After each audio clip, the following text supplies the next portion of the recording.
Voici la méditation pour le premier jour. Nous constatons que nous vivons dans un monde où vraiment les choses ne vont pas. Chaque jour, que ce soit les journaux, la télévision, dans les médias, Facebook, Twitter, on voit qu'on nous parle de guerre, de meurtre, de pauvreté, de conflits sociaux, d'exploitation. Chaque jour, on constate que chez les autres ou chez nous-mêmes, il y a les problèmes de solitude, dépression, anxiété, suspicion, méfiance, querelle et haine. Pourtant, Dieu n'a pas créé le monde pour qu'il soit ainsi. Il ne veut pas qu'il soit ainsi. Qu'est-ce qu'il a promis? Si on va dans la parole de Michée, au chapitre 4, versets 1 à 6, « Or, il adviendra dans l'avenir. » OK? Dans certaines versions, dans les derniers temps, que les peuples afflueront au temple du Seigneur. Des nations nombreuses s'y rendront et diront, « Venez, montons à la montagne du Seigneur pour qu'il nous enseigne ses voies et que nous suivions ses sentiers. Il régira des peuples nombreux et sera l'arbitre des nations puissantes. De leurs épées, ils forgeront des socs et des lances, des faucilles. Les nations ne lèveront plus l'épée contre l'épée, l'une contre l'autre, et l'on ne s'exercera plus à la guerre. En ces jours-là, c'est le Seigneur qui parle, je veux rassembler les éclopés et rallier les égarés.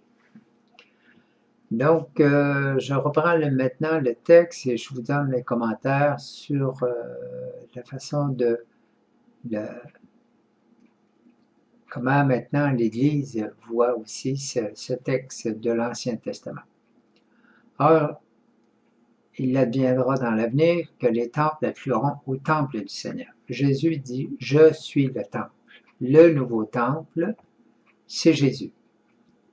Et Jésus a institué l'Église en suscitant les apôtres, en leur conférant le mandat de pardonner les péchés à ceux à qui ils seront pardonnés. Il a dit à Pierre, « Je bâtirai mon Église sur ta foi. » OK?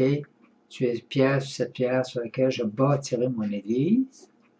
Donc, le Seigneur a institué le temple qui est lui, mais qui est le prolongement qui est de lui-même, c'est à l'intérieur même de la structure de l'Église.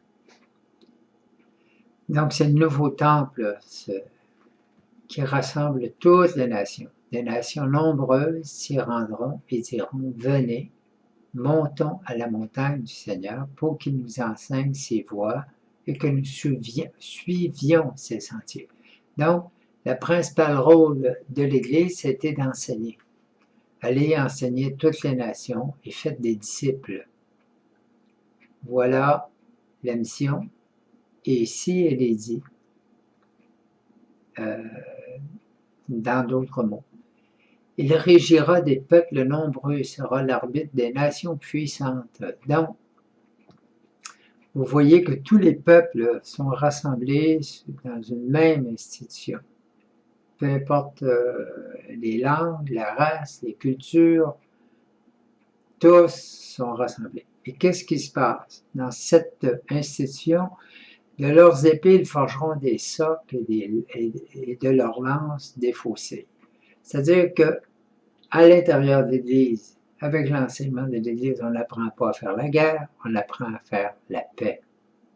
Les nations ne lèveront plus l'épée contre l'autre et l'on ne s'exercera plus à la guerre.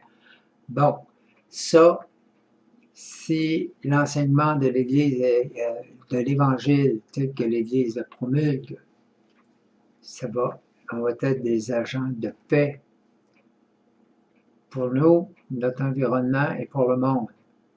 Et vous voyez très bien toute l'influence qu'exerce actuellement comme arbitre des peuples le Saint-Père. Si on regarde à partir de Paul VI, d'une façon particulière avec Jean-Paul II, et puis maintenant avec François, on voit toute l'influence internationale et comment que c'est dans leur ministère de primauté comme pape, comment qu'ils exercent cette réconciliation des peuples et des situations. En ce jour-là, c'est le Seigneur qui parle, je veux rassembler les éclopés et rallier les égarés.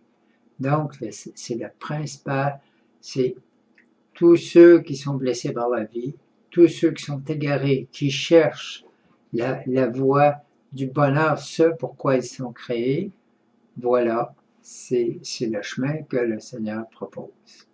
Je laisse ça à votre méditation et je laisse ça aussi à vous. Vous avez le droit de revenir avec vos questions, d'essayer de les comprendre, de les descendre dans le cœur.